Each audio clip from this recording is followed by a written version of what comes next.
ملے، انسان چاہتا ہے ہمیں بڑی منزل مل جائے، انسان کی خواہش ہے ہمیں بلند مقام مل جائے۔ ان چیزوں کو پانے کے لیے واحد راستہ، ایک ذریعہ اگر کوئی ہے تو وہ علم ہے، وہ تعلیم ہے، وہ شکشا ہے۔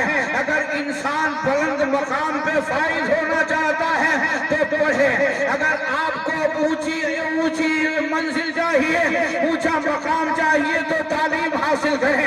اگر آپ بڑے ہو گئے، آپ خود نہیں پڑھے ہیں، اپنے بچوں کو تعلیم کی طرف مائل کیجئے، ورنہ یاد رکھیے آپ کو پتہ یہ چلے گا کہ آپ چلے جائیں گے، آپ کے نام سے فاتحہ پڑھنے والا کوئی نہ ہوگا، آپ کے نام سے کوئی قرآن خوانی کرنے والا نہ ہوگا۔ یہ علم ہی کی دین ہے کہ یہ سارے علماء نظر آ رہے ہیں جنہوں نے 10-15 سال تک مدرسے کی دال روٹی اور چاول اور پانی جیسے دال پہ اپنی زندگی گزاری ہے، علم حاصل کیا ہے، اپنے سینے میں علم دین کو بھر لیا ہے، تو آج ہمارے اور آپ کے سروں کے تاج بنے ہوئے ہیں۔ جس کو دیکھو وہ ہاتھ چوم رہا ہے، احترام کر رہا ہے، عزت کر رہا ہے۔ کیوں؟ یہ ان کا کمال نہیں ہے، ان کے پوشاک کا کمال نہیں ہے، ان کے ہاؤ بھاؤ کا کمال نہیں ہے۔ اگر کمال ہے تو علم دین کا کمال ہے جو انہوں نے اپنے سینے میں رکھ لیا ہے۔ اسی لیے کسی کہنے والے نے کہا تھا کہ سنو، پگھلنا علم کی خاطر مثال شمع زیبا ہے، پگھلنا علم کی خاطر مثال شمع زیبا ہے، بغیر اس کے نہیں پہچان سکتے ہم خدا کیا ہے۔ مختصر سے وقت میں سنو اے لوگوں، اس ہندوستان کی آزادی میں اگر بہت بڑا کردار اور رول کسی کا ہے تو وہ علم کا ہے۔ یہاں عالموں نے مدارس سے فتوی جہاد انگریزوں کے خلاف بلند کیا تھا، مسجدوں سے فتوی جہاد کا اعلان ہوا تھا، لوگوں کے اندر علم تھا، آقا کا علم تھا، آقا کا دیا ہوا ان کے اندر علم تھا، جو علم نور کی شکل میں ان کے سینے تھا، وہ آگے بڑھے ہیں۔ ہندوستان کو آزادی ملی تو تعلیم کے ذریعے ملی ہے، ہندوستان کو آزادی ملی ہے تو شکشا کے ذریعے ملی ہے۔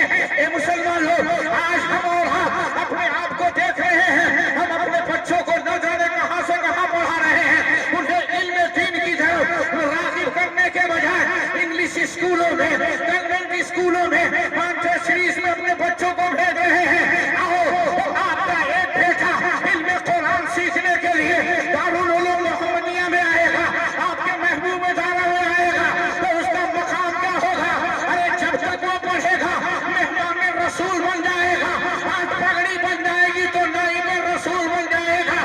میں کہوں گا یہ ایسا مدرسہ ہے جو حاجی امداد اللہ صاحب کی نظامت میں چل رہا ہے۔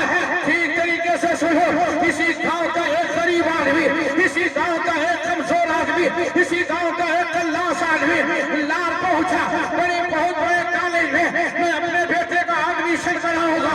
وہ بیچارہ جائیداد رکھتا تھا، اس کے پاس کھیتیاں تھیں، وہ محنت و مزدوری کر رہا تھا، گیا اسکول میں ہیڈ ماسٹر سے ملا، پرنسپل سے ملا، وہاں کے بڑے بڑے لوگوں سے ملا، میں اپنے بیٹے کا ایڈمیشن کرانے کے لیے، داخلہ کرانے کے لیے آیا ہوں۔ وہاں سے جواب ملا، اتنا روپیہ دو، ڈونیشن کے طور پر ہم تمہارے بچے کا ایڈمیشن کر لیں گے، ہم تمہارے بچے کا داخلہ کر لیں گے، ہم تمہارے بچے کو اپنے اسکول میں لے لیں گے۔ کہا سرکار میں غریب آدمی ہو، دن بھر مزدوری کرتا ہو، شام کو جو پیسہ ملتا ہے اسی سے اپنا اور اپنے بچوں کا خرچ چلاتا ہو، میرے پاس ڈونیشن دینے کے لیے 25-50 ہزار نہیں ہے، میں آپ کو نہیں دے سکتا۔ دھکے مار کے اس کو کالج سے باہر کر دیا گیا۔ نادان اتنے بڑے اسکول میں اپنے بیٹے کا ایڈمیشن کرانے آیا ہے، داخلہ کرانے آیا ہے، اور بغیر پیسے کے، بغیر ڈونیشن کے، بغیر کسی پیش کی رقم کے داخلہ نہیں ہوگا۔ وہ بیچارہ منہ لٹکائے ہوئے دھکیلا گیا، اس کو بھگایا گیا، اپنا سر نیچے کیے ہوئے اپنے ہاتھ میں اپنے بیٹے کی انگلی پکڑ کر کے لے کے آ رہا تھا، اپنے گاؤں میں گھسا ہے، اپنے گاؤں میں گھستے ہوئے دارالعلوم محمدیہ کے گیٹ پہ پہنچا ہے۔ کیا دیکھتا ہے؟ مولانا اشفاق صاحب اپنی پوری ٹیم کے ساتھ، اپنے پورے اساتذہ کے ساتھ مدرسے کے دروازے پہ ہیں۔ جب اس غریب کا چہرہ دیکھا ہے، اس کا چہرہ دیکھا ہے، سمجھ گئے کہ یقیناً یہ مصیبت کا مارا ہے، اس کو کوئی پریشانی لاحق ہوئی ہے۔ انہوں نے بلایا ہے، سلام کیا ہے،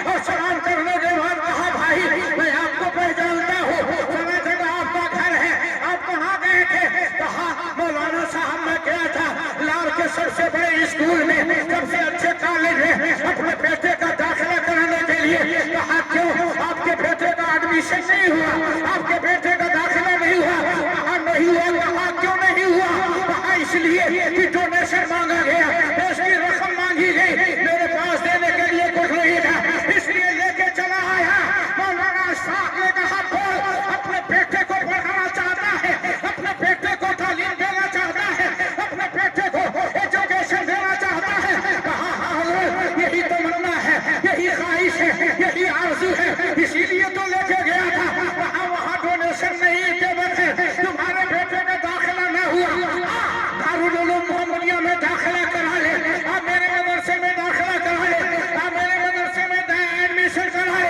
کہا حضرت میرے پاس ایک پیسے نہیں ہے، میں اس کو یہ ڈونیشن آپ کی طرف سے جو ہے، یہ آپ کی طرف سے جو پیش کی رقم کی فرمائش ہوگی، میں اس کو نہیں دے سکتا۔ مولانا اشفاق نے کہا یہاں ڈونیشن نہیں لگے گا، یہاں کوئی پیش کی رقم نہیں لگے گی، یہاں کوئی دودھ نہیں دینا پڑے گا۔